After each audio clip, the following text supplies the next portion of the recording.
So welcome back, everybody, on the show What the Crew. It's a bit new episode today. What kind of episode it is? It's a remote one. It's the first time we try this.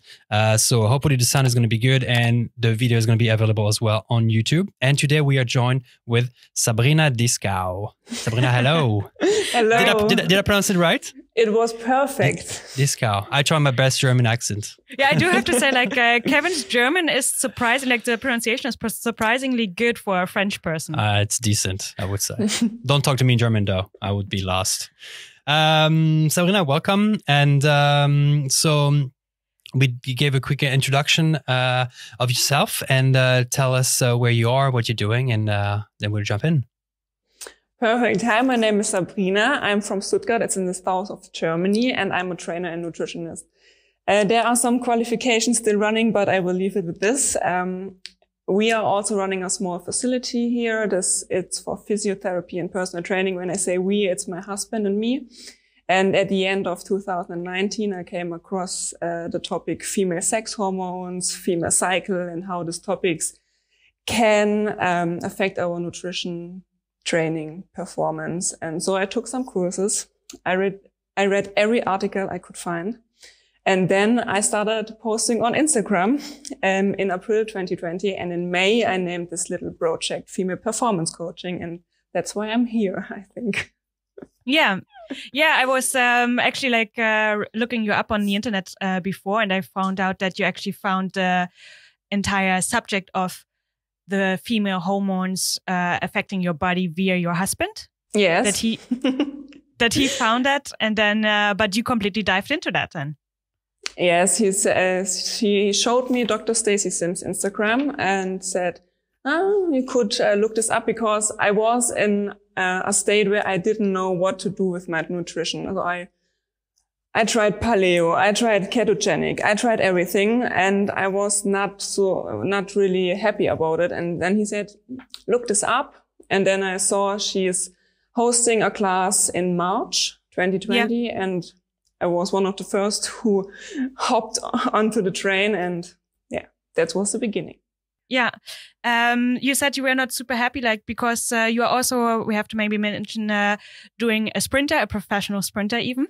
Yeah, you do still competitions. And you were trying or searching for a nutrition that would support your training, I assume, or what were you not so happy with? The reason was I did 2 years of ketogenic diet, plus intermittent fasting. And that's the worst you can do as a woman.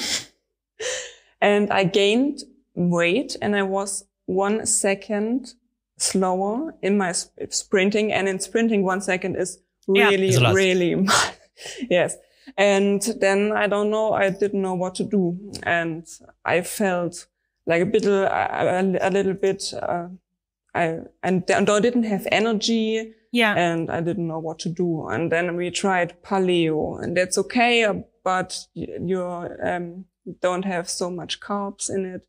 What's crucial for females. Yeah. So that was the problem. And that's how it came. And then you found Stacy, you followed the course, you applied it, and things changed. Because what is it actually about female hormones? Why is it so relevant?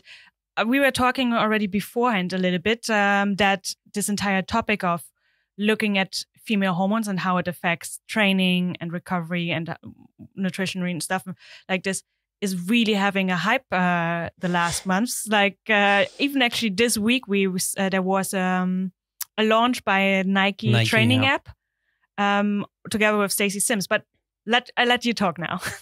What is it about female hormones? Yeah, the female hormones affect your body on so much stages. It's not only your performance and training. It's not only nutrition. There's so much more. I will not dive into this because it will get really sciencey. But you have more. We will get to that later. But in which phase you are affects your training. You can choose your training interventions for your phase. But the hormones are also a sign of your vitality and your health. Because when you're when your hormonal health is really good, you are healthy. You know what I mean? Because it's one of the most important systems in the body. There's the nervous system. It's super important. And then there is the hormonal systems, and they all are communicating with each other, and that because it's really important. Yeah. The female body has, of course, logically different hormones than the male body. And Dr. Stacy Sims, I also read a little bit about her. She was an athlete herself, and she was also unsatisfied with her training results because she was training with men and but did not perform always consistently as men were doing. Mm-hmm. And that's why she dived into it and found out that women are relatively little studied in sports. Yeah, everything is basically based on men. Yeah. That's what we see. Yeah. Yeah. Professional athletes training and amateurs as well. So that's something that was missing, I guess. And then you basically come across this by experiencing the differences, and you just mentioned it. I think the fact that you are trying different things, but you don't see the improvement that you kind of hope for, and you actually saw a decrease in the time, an increase of time with the 1 second additional. But what is then the base of where? If a woman is now interested in this kind of training and evolution of following your cycle, where do you start with this? Where does it start? The most important thing to start is you have to track your cycle. I know there is a lot of tracking. You should track your calories. You should track your sleep.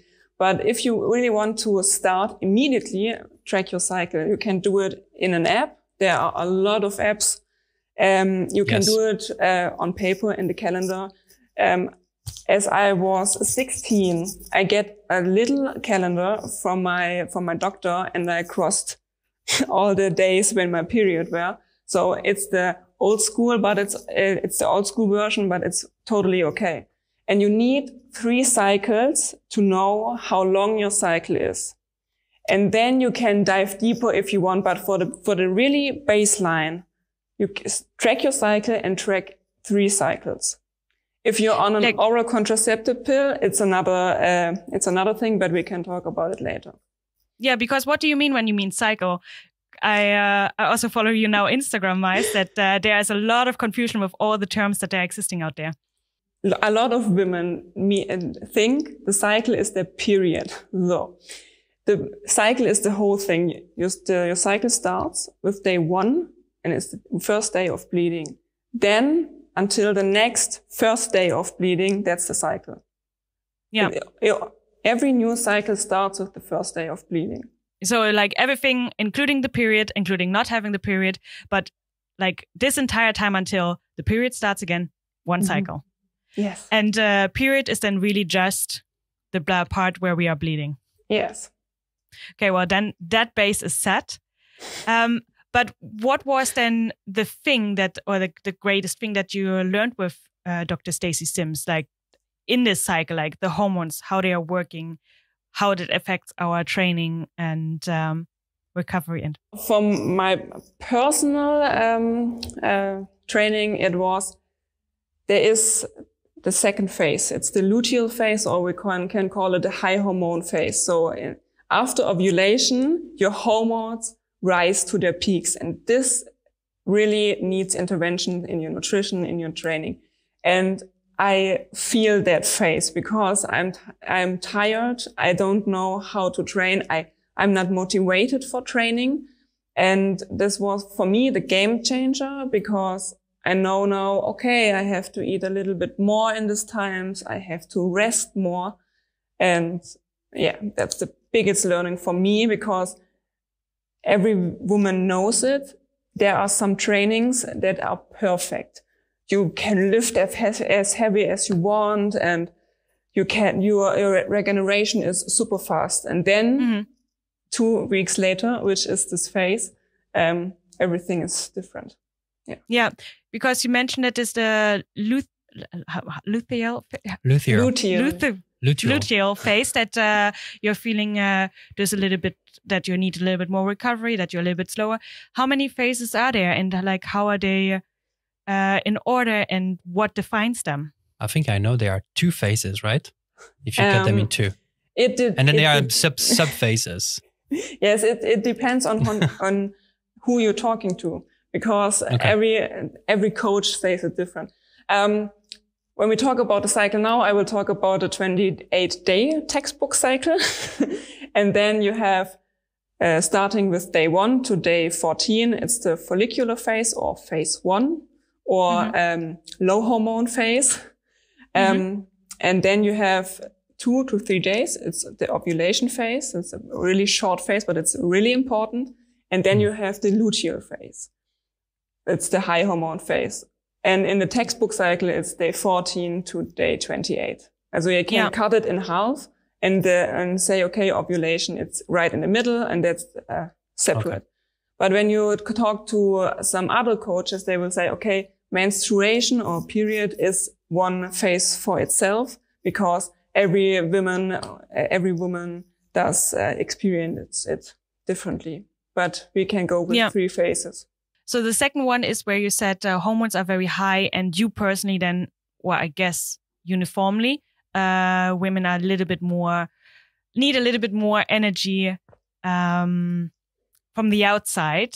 And how that's first cycle, like where then also the period falls, define itself, like how hormones and with performance. The follicular phase. Yes, follicular phase. Okay. With the beginning of the period, your hormones fall. If somebody who is listening to it and can found a chart where the hormones of the whole cycle is, they can follow this. It's pretty nice. But when the period starts, your hormones fall, and you have until ovulations really low hormone level. Right before ovulation, there is a upsurge of estrogen. What's really interesting, because you can shift your training interventions with this estrogen upsurge. You can divide it, but doesn't matter. In this phase, you can hit the high intensities. You are most similar on a hormonal standpoint like men. So you can hit the high intensities. You can do the heavy weights if you're doing resistance training. You can do the 1 rep max work in resistance training. And then when you're approaching ovulation, you will shift it a little bit, because there is this estrogen upsurge. You do a bit longer intervals, but still with intensity. And you change your resistance training, if you're doing this, to an EMOM workout every minute on a minute. Mm-hmm. Yeah. So you do the heavy weights, but you're not blow out your nervous system, because 1 rep max is really, really heavy for the nervous system.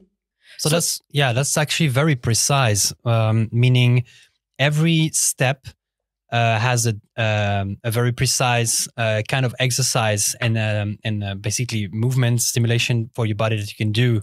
So, but it doesn't work the same for every woman, or does it? It's a really individual thing, because every woman has other hormones upsurge, because if there is a woman who is estrogen dominant, she will experience her ovulation time different than if you're not estrogen dominant. You can do everything. There are so much interventions to balance your hormones out, but it's so individual that you really have to work with your athlete if they want to step up the game in this female performance sector. Yeah, but it's really individual, and that's a difficulty. Because that was also something I was actually wondering, since this, like for me, it was just a few weeks ago that I first heard of adapting your training to your female hormones. If you think about it a little longer, it's like so logical, because hormones like affecting so many, basically everything in our body. So it's kind of mind blowing how I could not have thought about it earlier. or that we could not have thought earlier. But still, it's what I mentioned in the beginning. It's getting quite a hype in the moment, and it seems to be the thing to take in consideration when you are a woman and you are performing sports. However, what I'm wondering, like, is it really training after your cycle or adjusting your training after your cycle? Is this something that really leads to noticeable results if you are on the high level? So like when it's really just about these milliseconds that you try to be faster or lift heavier or whatever? Or is this also for everyday athletes actually something interesting and or important to take into consideration? For the high level athletes, it could be the last 1% that is missing. And I think it's really difficult for for elite athletes because they have so much to do, and they have a trainer and they have a training plan. And I don't think probably they don't have the time to do this because my competition is on day X, and then I have to train this. That's really difficult. And my suggestion is do it in the off season. And what you always can do is track your cycle. Just that you have enough data that you can rely on. Yeah. That's really important.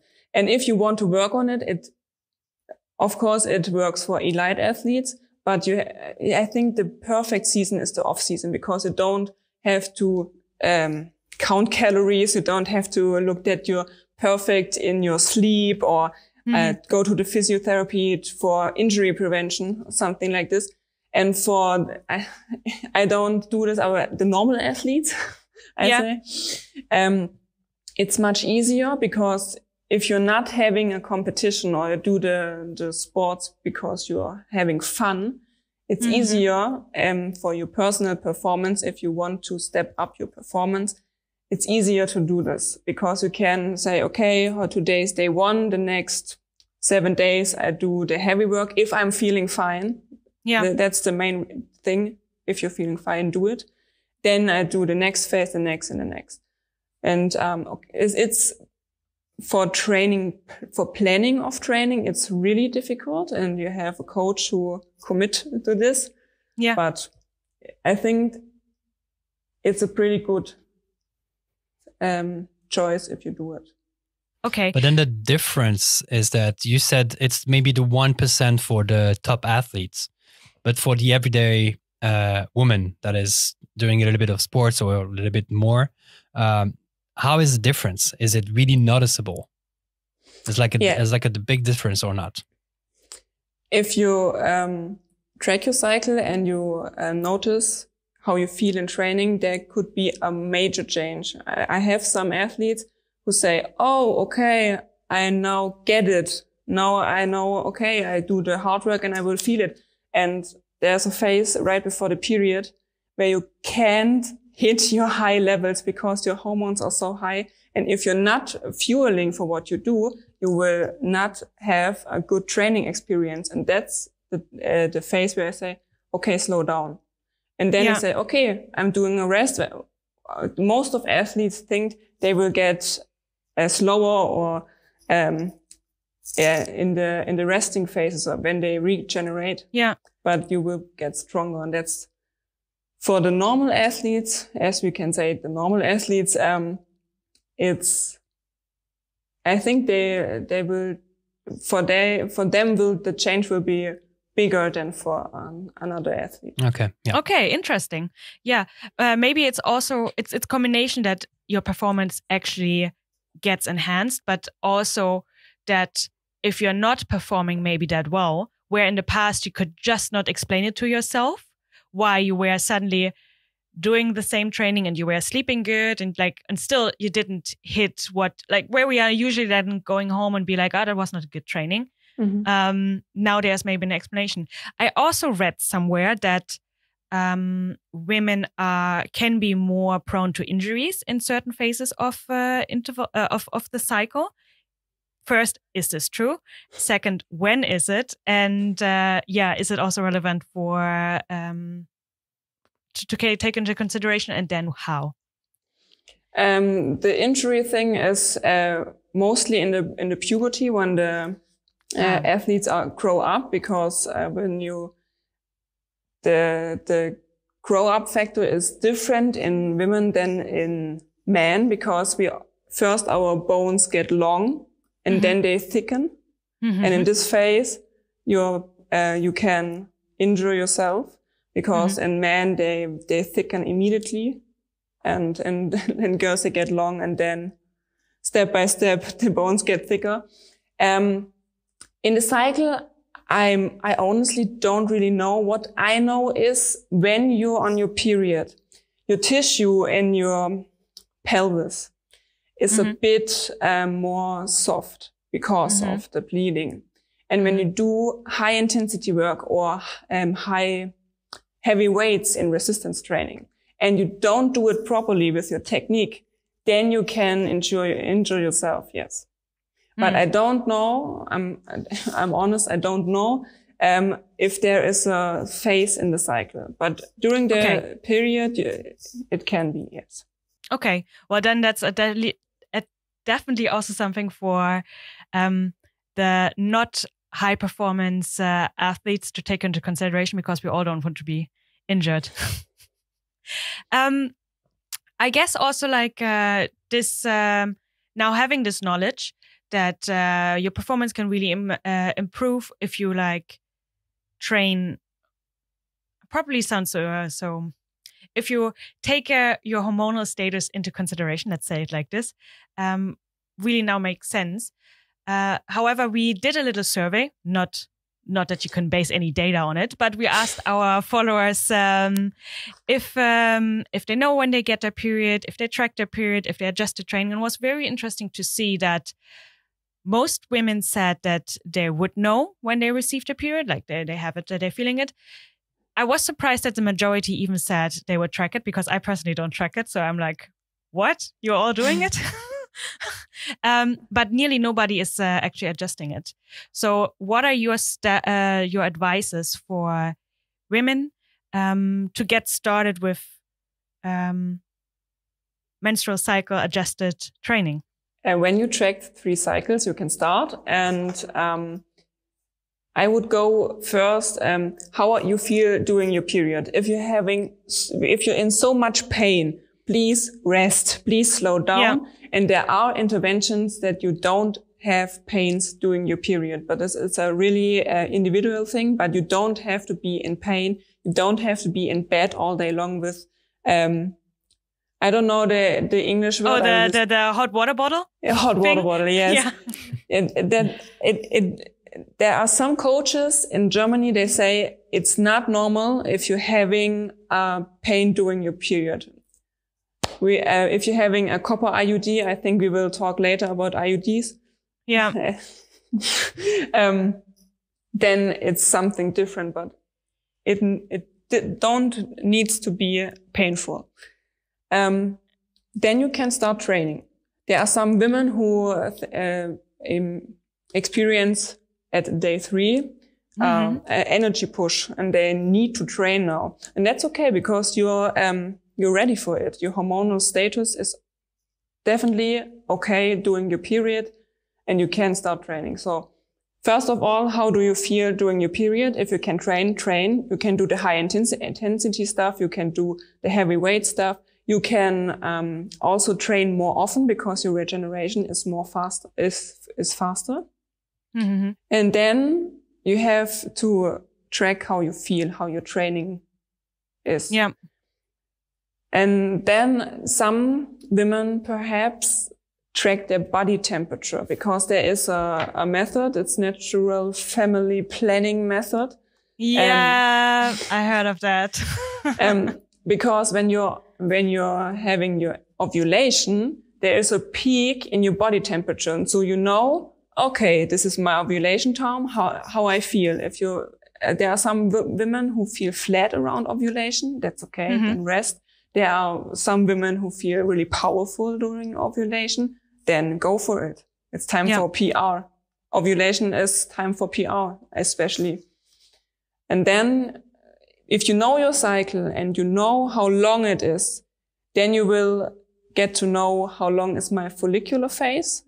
If you want to. It depends on the athlete. If you really want to dive in, you can figure out when your follicular phase ends, and then you have the luteal phase. And in the luteal phase, you do less training. You need more regeneration. You need the slower trainings. The long run is perfect here, for example.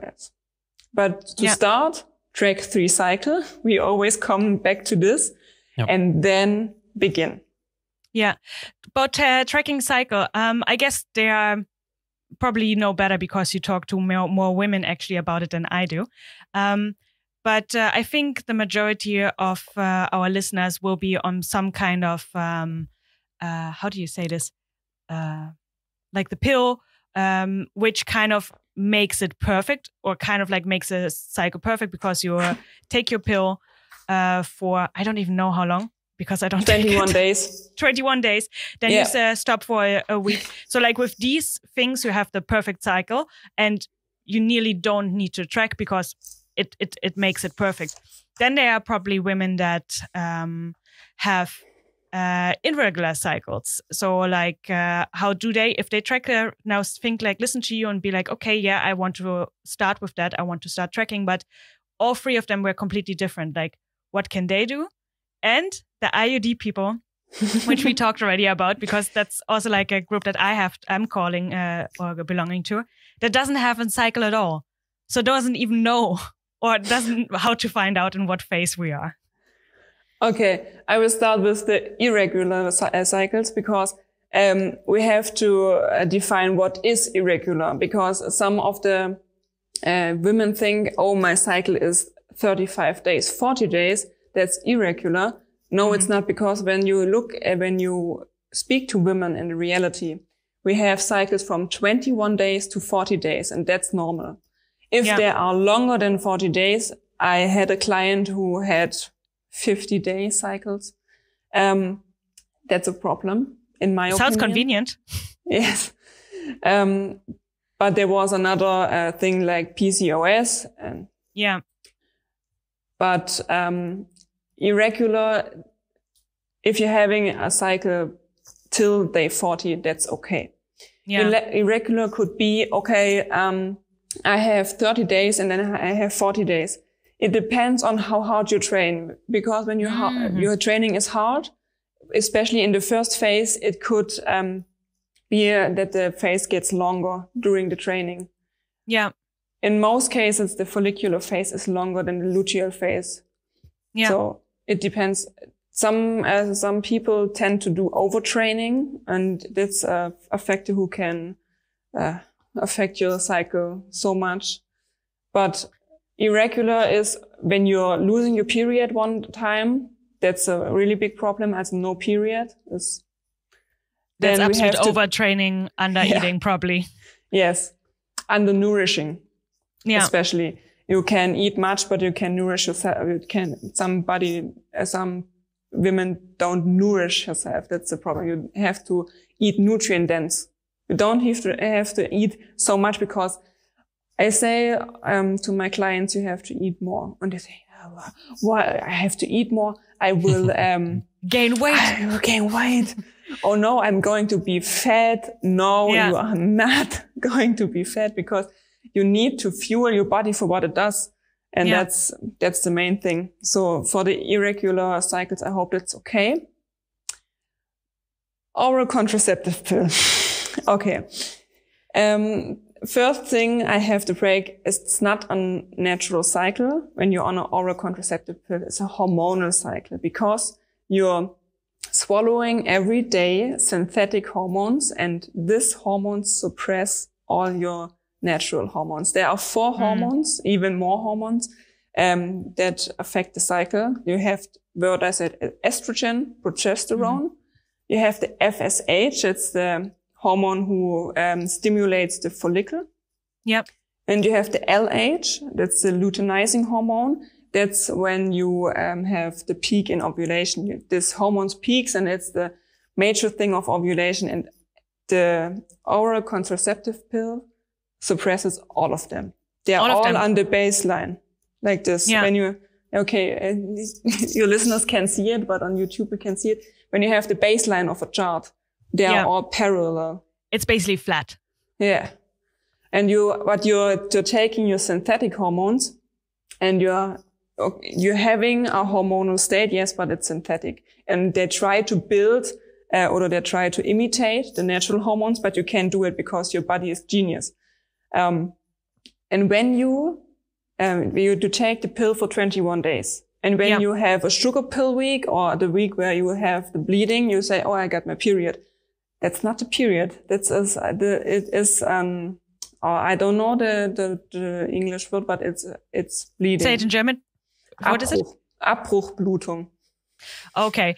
No, I probably don't know the perfect medical term, but it means kind of like break of bleeding.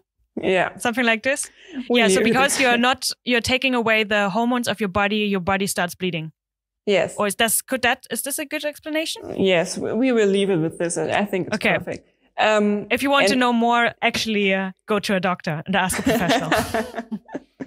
And it's not your natural period. That's the main thing. And in this week, when you're not swallowing hormones, your natural hormones try to force your body to ovulate. So there's an upsurge of hormones. So you're always in this high hormone phase. You're in this synthetic hormone phase and you're in a high hormone phase.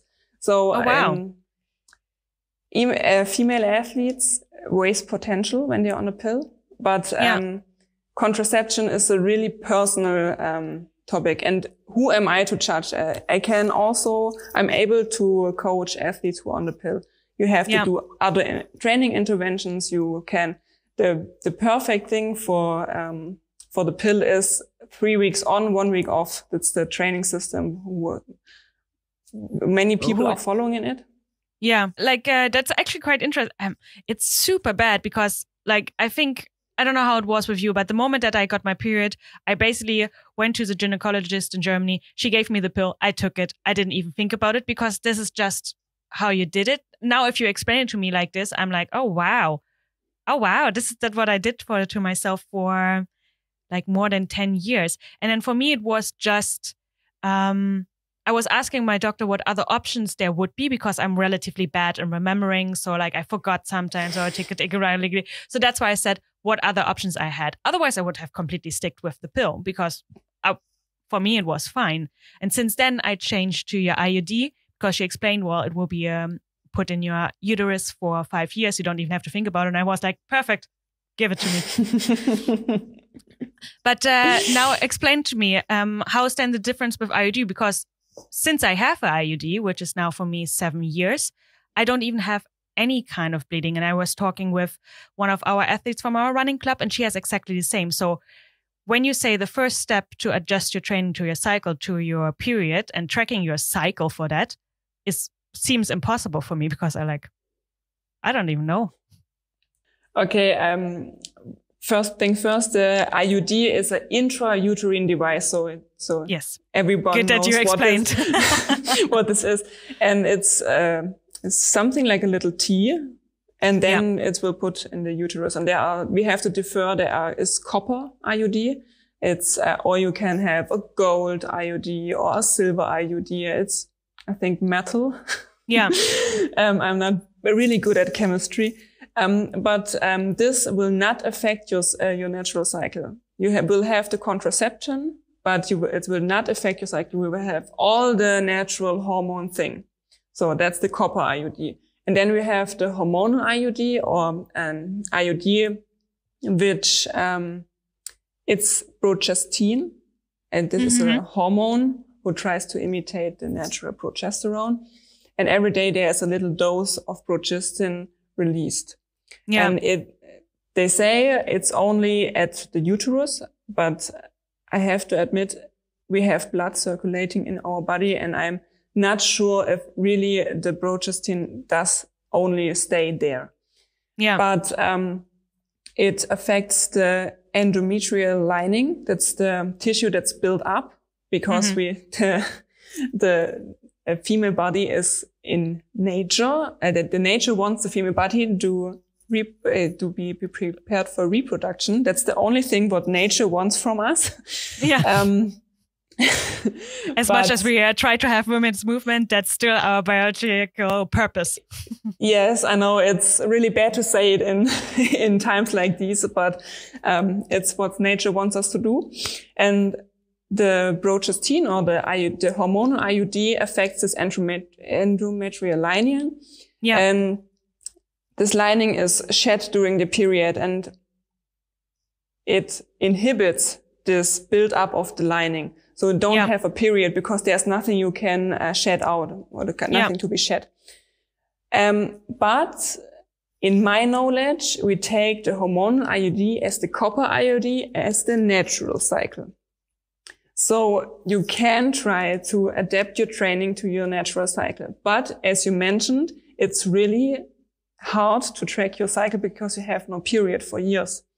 So the best thing is to monitor your body temperature. That's what I guessed. Yeah. And we talked about this natural family planning method. They also monitor the mucus of the...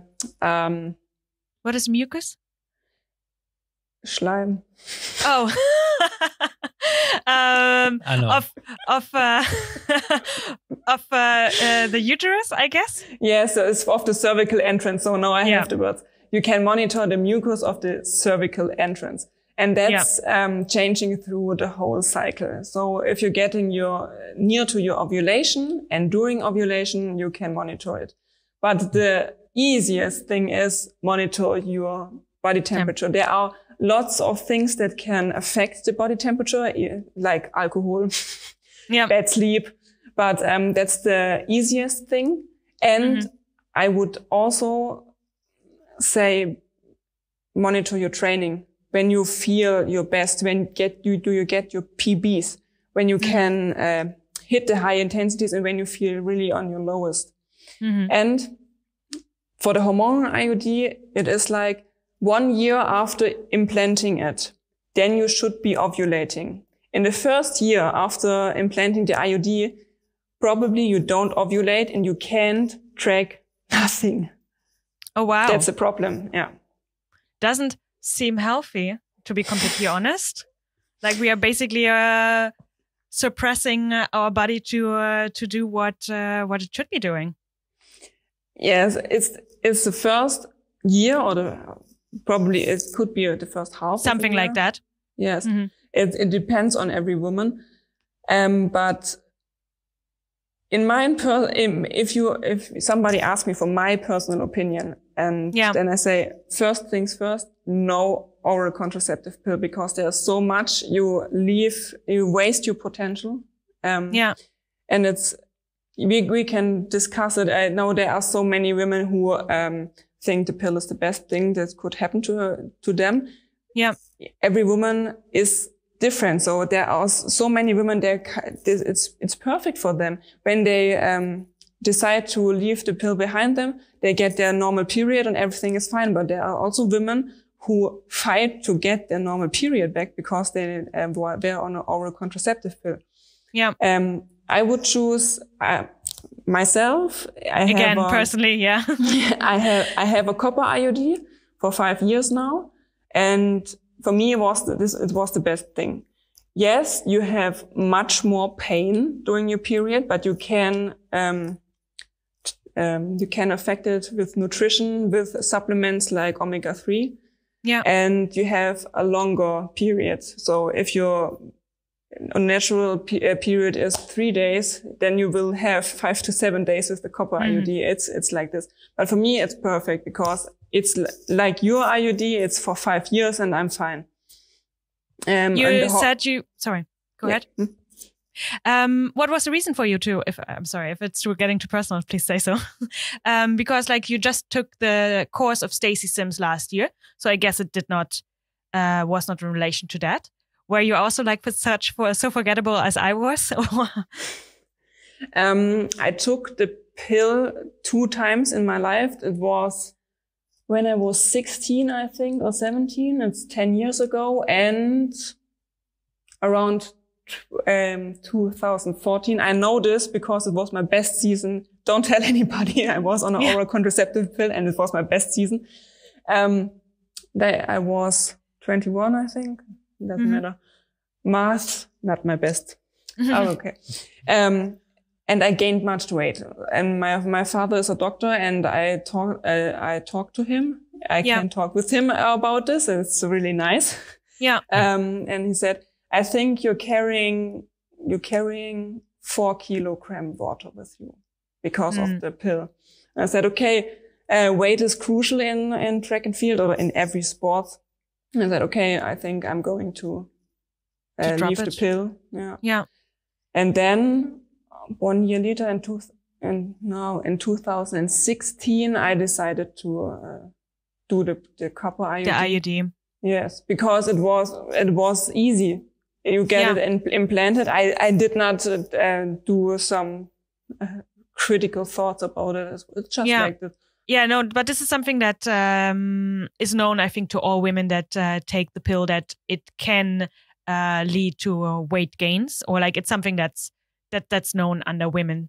Yeah, I want to come back on what you said about food, so nutrition, and also maybe sleep. So obviously, now we mentioned that you can train according to your cycle and the phases that you're in your cycle, but can you also, additionally to that, adapt your nutrition to those part of the cycle and eventually sleep in a way or not? Is this something that you can also add on top and that would also help in a way? Yeah, we'll begin with the sleep because it's shorter. In the second phase, in the luteal phase, it could be that you experience bad sleep because of the high hormone things. Estrogen can affect serotonin. Serotonin can affect melatonin. Yeah. It's the sleeping hormone. And so when the hormones are high, you can experience really bad sleep. So, that's normal in a way, but you can counter it with supplementation of magnesium. I don't know. Magnesium, it's correct. Magnesium, so, okay. Yeah. And for the nutrition, it's like, you notice the second phase is the difficult phase because you have to eat more in the second phase. The phase where we are less like men, because the first phase we're more like men. Yes. Easy. Second phase, we're women. Yeah. Genau. Always the German in between. I'm so sorry. Don't worry. Like, we have a lot of Dutch listeners, they will get it. I'm happy. I will start with the first phase again. When you're bleeding, the first 3 days of the cycle, it could be that you have cravings, or it could be that you feel loss of energy because to shed the uterine lining, you need energy. Yeah. And then the first 3 days of the period, you can eat a bit more. If you feel like this, it's okay. But we talk about 150 to 300 calories per day. That's okay. It does not mean, I'm going to buy Ben & Jerry's and eat the whole cup because I need more energy. So real food is always better. And then in the follicular phase, your blood sugar is really stable because of the low hormones. And you will not have so much cravings, and you will be it will be better, or you will be experience that it's not so bad if you're having less calories. That does not mean you can still perform very high even though you have maybe not high calorie intake. Yes, that's what not. You mean? Yeah, perfect. But it's not. I will not say that you have to please eat less, because you need to eat for what you do. And women need especially fewer. Yeah. Yes, they need every macronutrient. Yep. And when you're approaching ovulation, then it can be that you have some cravings. I don't know, because you're of the upsurge of estrogen. But second phase, high hormone phase, you're building tissue. because the body wants you to implant that egg, and therefore it needs endometrial tissue. And it's like if you're building muscle. For building muscle, you also need energy, okay? And then you can step up the carbohydrates, especially because your body can't access his own carbohydrate resources, or like yes, like our little fat parts. Yes, it can access the glycogen in the liver, for example, because of these high hormones, because they have the same receptor sites. Yeah. And you have to eat a little bit more carbohydrates, especially around training, because I know that you can run on fat, yes, but the first minutes of your training, you need the carbohydrates.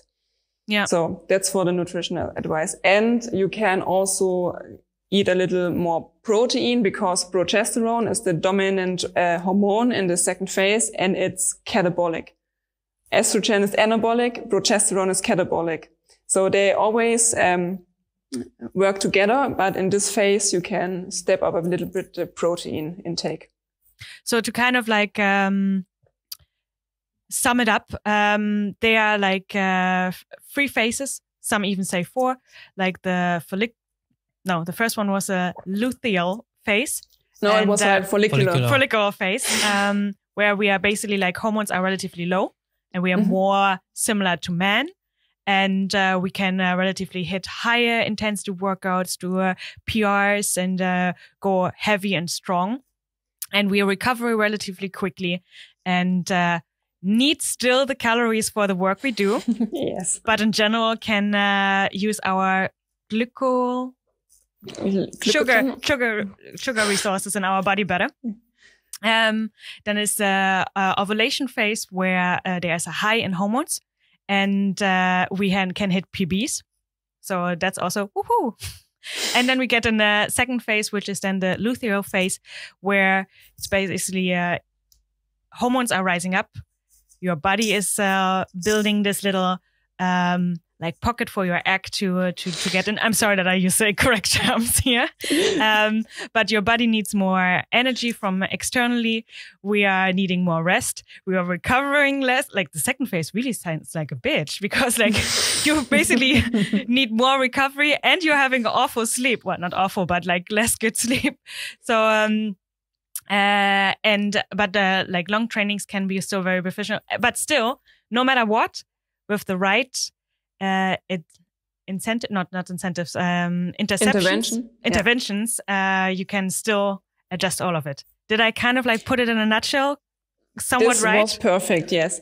I really want to stress that the second phase, if you really do the interventions, you can hit good trainings. It always sounds like, don't train in the second phase. Please don't train. But you can do your training in the second phase if you're eating enough, sleeping enough, and if you rest. In rest we trust. If you listen to it like this, like first phase, you're more like a man, you really can go strong and stuff like this. And then the second phase, but since the phases are, depending of course on the women, but relatively like even long, it kind of sounds like, okay, 2 weeks you're really going good and like you are improving your performance. And then 2 weeks you are maintaining, but like it kind of also might feel to some women that they are losing everything that they gained in the first 2 weeks. Of course, like I say 2 weeks, and we all know it's not perfect 2 weeks. What can you say about that? First of all, in the luteal phase, you can divide in the early and in the late luteal. And the little bitch is the late luteal. And this is the phase where you can do your rest, your yoga, mobility, what you want to do. You can sleep, you can go for a walk. The first phase, it's okay if you adjust it right, but it's 5 to 10 days. Okay. This late phase. There is some research. I think it's German research even.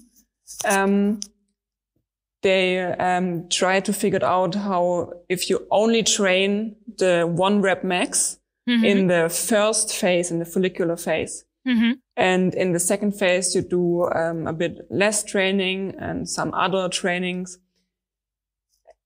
It accumulates over the cycles.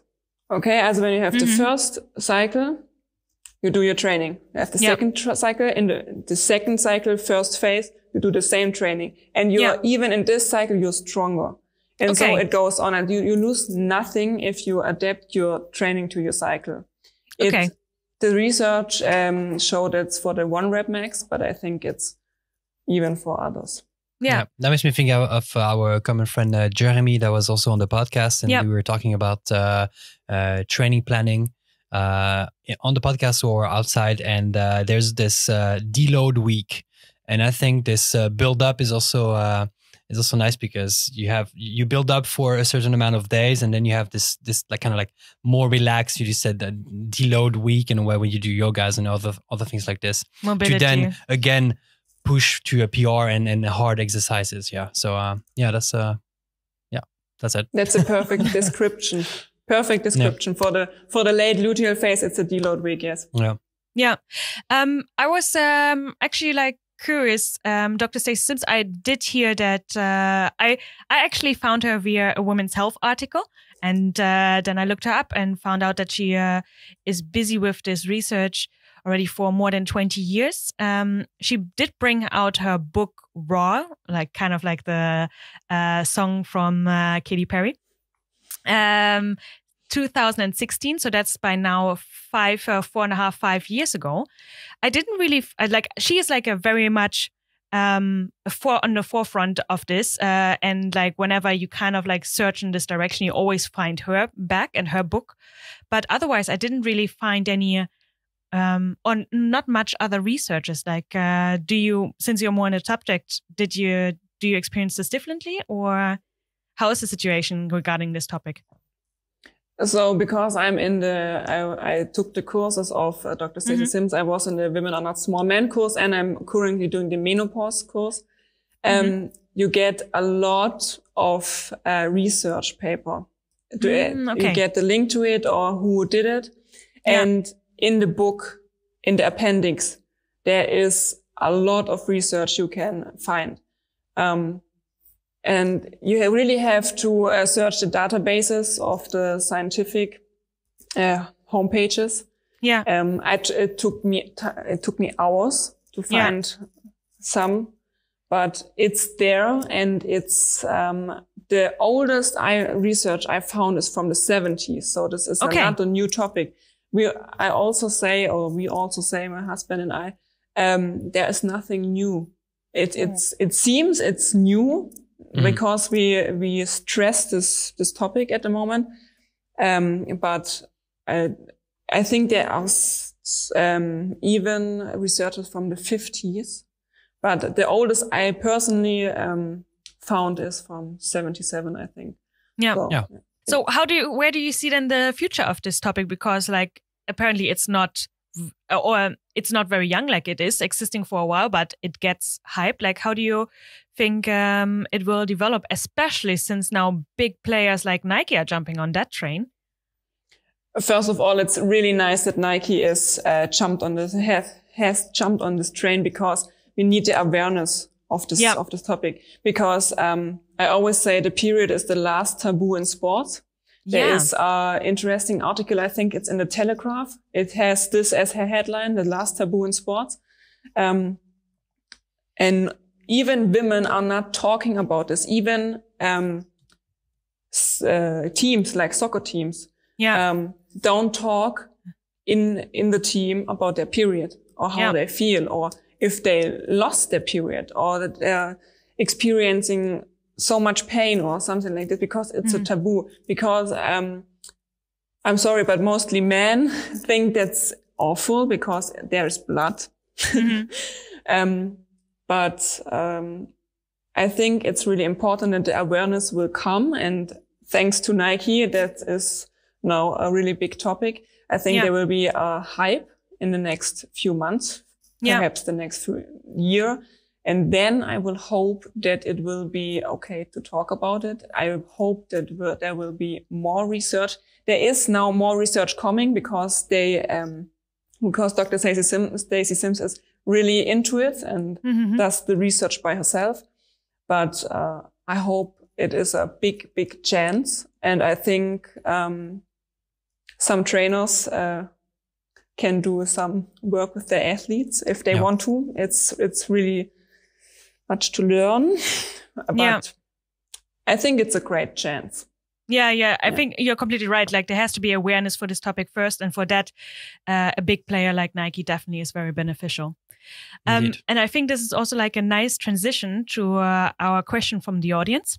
I do have to say that we did not receive so much, but and that's why I think also it's a nice transition, because I kind of have the feeling as well that it's a little bit a taboo topic that people are not talking about. Exactly what you're saying. Like I'm occasionally talking with my friends about it, but only if I have issues, or which I basically don't have since the last years, but or like if you like were a lot in pain, stuff like that. And even this times when we asked for the question of the audience, we kind of had the feeling to offer the possibility to hand in question anonymously, which basically never do with any other topic. But I found it very interesting afterwards thinking about it that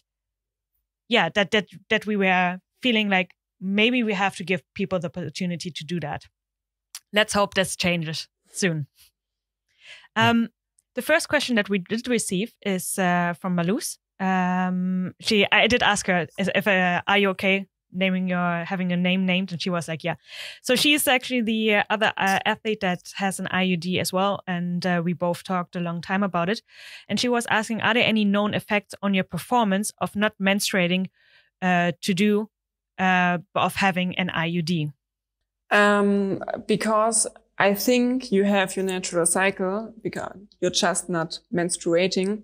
I think there are not big effects on your performance, because when you really dive into it and you can use an ovulation predictor kit, then you can find out if you have this LH upsurge for ovulation.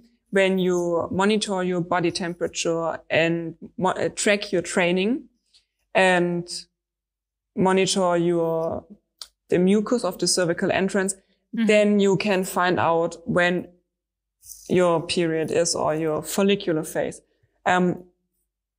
If you notice that you have no LH upsurge, then probably you're not ovulating. And then we have to do some other interventions because you don't have the normal hormonal fluctuations. And that's a problem. Yeah, you mentioned that it's actually a question that we discussed already before a little bit, where you said like the IUD is actually coming the closest by having a protection, but still having allowing the normal female hormonal cycle to happen. The only thing that doesn't happen with an IUD is, or at least for the one that she and I have, like the hormonal one, that the buildup of the tissue is happening. So it seems we don't have a cycle, we don't have a period. We definitely don't have a period, and it doesn't seem that as we have a cycle, or it's like difficult to track or to notice if you are not like very particular in it, but actually you do. So there is then no, not any different effect on it than if you would not have any conception at all, it seems. Cool. The other one is actually coming from me, and I found it because I don't know if it was appropriate to ask, since it's very specific to me, this question during the podcast. And I think we discussed it also slightly before, if it is unhealthy to not have your menstruation at all because of an IUD, and we did discuss this already a little bit. Because of an IUD, it's, I don't know if it's unhealthy, but it's not a really bad thing, because there is this little progestin, and this is one moment. You don't building up this endometrial tissue, and you don't have something to shed, so you don't have a period. But that's not the main problem. The main problem would be if are you not ovulating, or do you lose your period not of an IUD, because of overtraining, under eating, something like this. Stress. Stress, yes. Everything is stress. And training itself is stress. And if you don't fuel properly, you could lose your period. But if you lose it, if you're on an IUD, I don't want to say it's unhealthy, but you can name the reasons why it is like this. Yeah, no, it's, now after having the entire conversation already with you, it did not really was necessary for me to ask this question anymore, since we explained it so perfectly before that, with the IUD, it's mainly topical, the hormonal, mainly, as said, taking place, and that it basically just means that the tissue doesn't get shed. So now I would not even have to ask this question. And it's also, of course, like a very broad, unhealthy, like what is unhealthy? It's a very broad term as well. I gotta ask you something. So since you implemented this change in your life, training according to your cycle, and you're a track and field athletes, you train probably a lot and hard, and you do a lot of heavy lifting and things like this, I guess.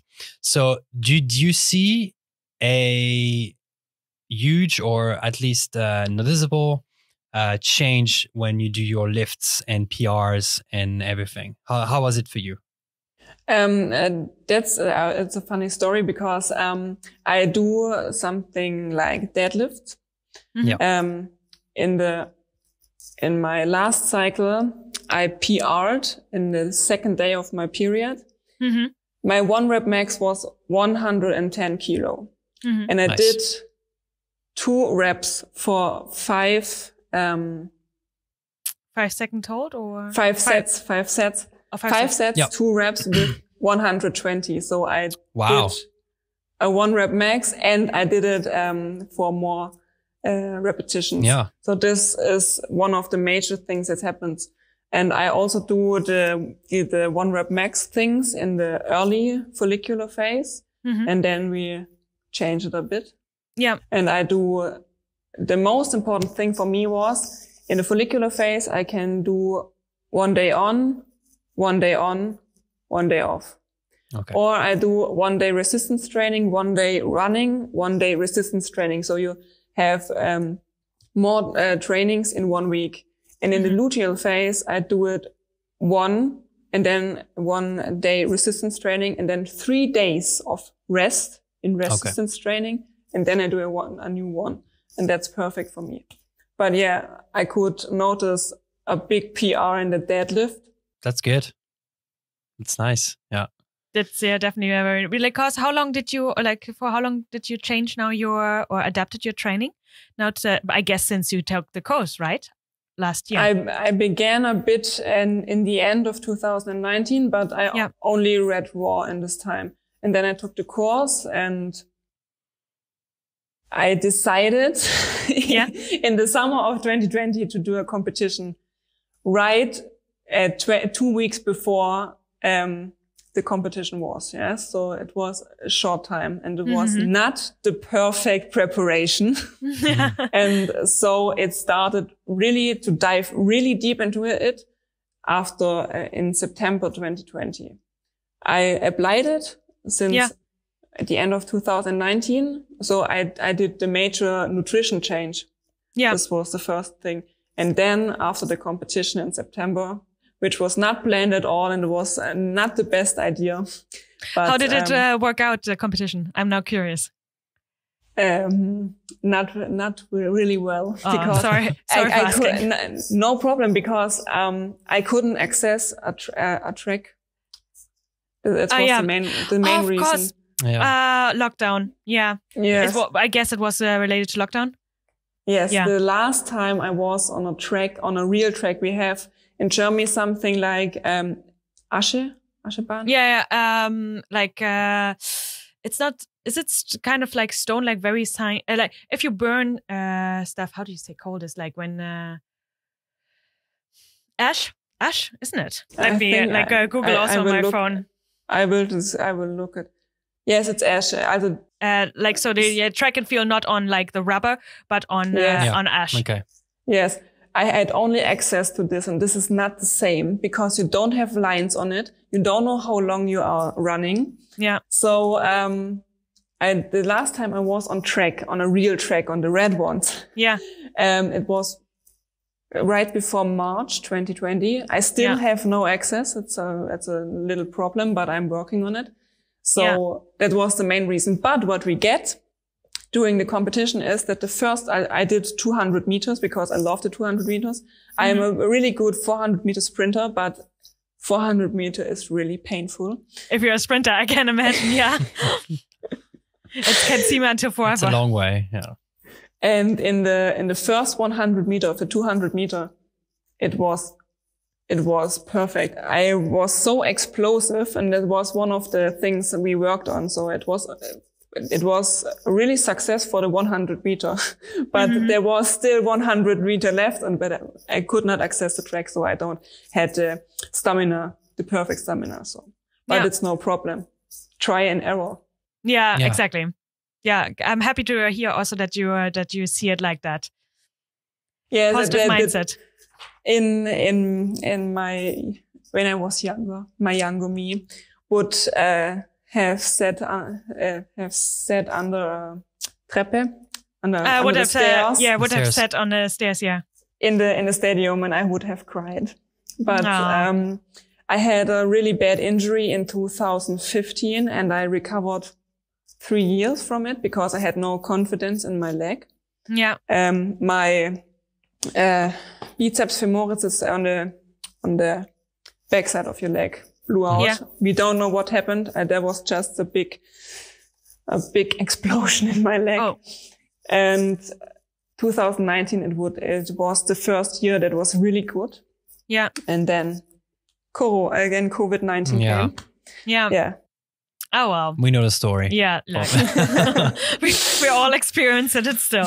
Yeah. But good to hear that you don't let yourself be discouraged by that. And like we actually just before we started this call, you were telling us that you're training right now, that you're still taking part in competitions. I'm really excited to see how this adjustment, like applying all these knowledge that you now received, being a coach yourself and like basically coaching yourself, and what the performance is going to be for your future competitions. Mm-hmm. I'm excited. Yes. Great. If I'm in the luteal phase, I know, okay, I don't do a competition this weekend. Yeah. But yes. If you're at follicle phase, you're going to kick asses. Hit it hard. Yeah. Awesome. Thank you very much for your time to come on here. And I'm super excited again, to finish on a positive note. This entire Corona situation actually gave us a possibility to have remote podcasts or to even think about, okay, who could we have outside of the Netherlands on our podcast? So I'm super happy that this actually happened and that we had the conversation with you. Yes, indeed. Thank you very much for that. Do you have something you want to add on what we talked about today?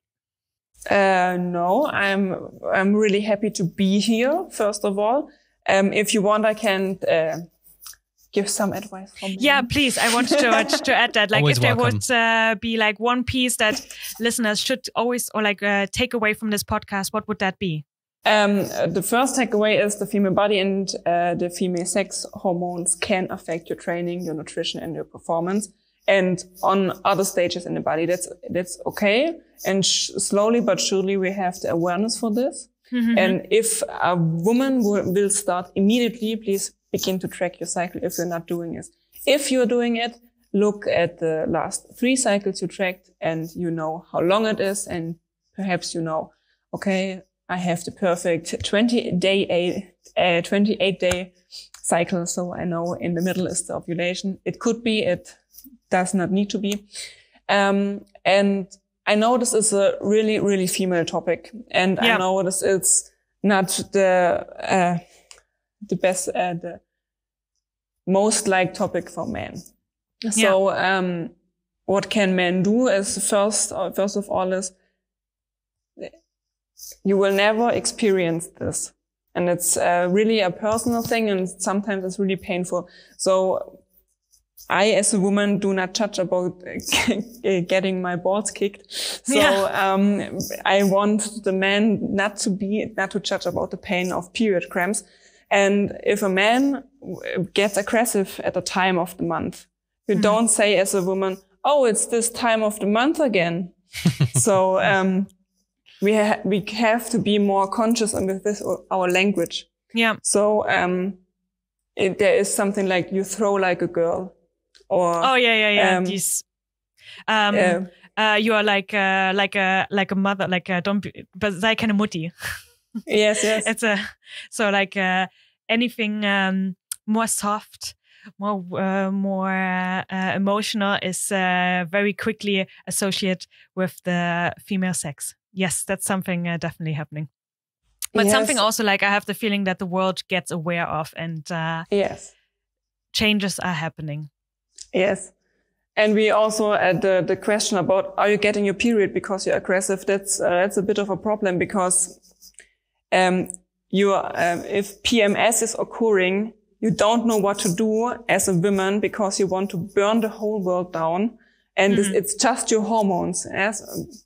And if you are a coach and train female athletes, and you want to dive into this topic, you can do it. You can do education. You can read all the things you want. A good start is Raw from Dr. Stacey Sims, even for male coaches. But be conscious about it, that it's a really personal topic. It's still a taboo even for women. Yeah. And the main thing is communication.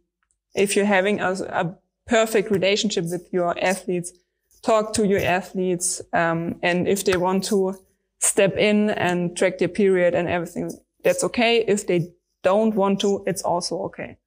I think you said it very beautifully, like women themselves becoming about this more aware, and men as well, and kind of breaking down the taboo, talking more about it, learning more about it, and applying the learnings that we had now with you, thanks to you in this podcast. Yes, indeed. And a second question that we also actually always ask our guests is like a topic that you're interested to hear in this podcast, or what you would like to learn more about. What would that be, or what person would that be to invite for us? I thought about it because you told me, and I came across the topic of mental strength, and I thought about it because when you're a runner and you do a long run, or you do a competition like the marathon, your mind has to be set for this thing. And I think a mental coach or a sports psychologist would be a perfect fit. Guest for the podcast. Yes. It's just like with the physiology. When you have your mind on your side, you can work with it, not against it. Yeah, that's a very nice one. And it's actually not the first time that we are getting asked to have a mental sports psychologist on the podcast. We heard it from other guests, but also from some listeners of us. And sneak peek we can give already. We are actually in contact with a sports psychologist and discussing dates already. So there are good things coming for sure. Well, perfect. Thanks very much. Thank you very much. Yeah. And if you want to find more out about Sabrina and her coaching that she offers and all the wisdom that you are sharing, like I'm following you on Instagram, and there's really like some serious wisdom being put out there on your podcast, on your Instagram. So thank you very much for that. And so if you want to follow her, as I do, go and check her out on Instagram, and her handle is female.performance.coaching. All in English. Yes. So, and the website is female-performance.de, and we're going to drop all the links in the show notes for people to click and easily access those. Thank you very much for joining us today, for sharing all this knowledge, and hopefully, like we said, spread the word and I'm super excited to hear more about it and to learn more about it, and see where this entire movement is going. I'm definitely going to continue following you on your channels and see what things are coming up, and also see how your next competitions are going to be. It's like good luck already for that. And, thank you. We will see. Like we will have an eye on you. This sounds so bad, but we are happy to watch your journey. Thanks for having me. It was a pleasure. Thank you. And for all the listeners and viewers, thank you for being with us. We also want to give a big shout out to our Patreon, which are Alex, Tim, and Tufik, the three musketeers. And we can also check all the show notes for all the links to Sabrina and all our social medias as well. That's it for today, and we'll see you guys in the next one. Bye-bye. Bye.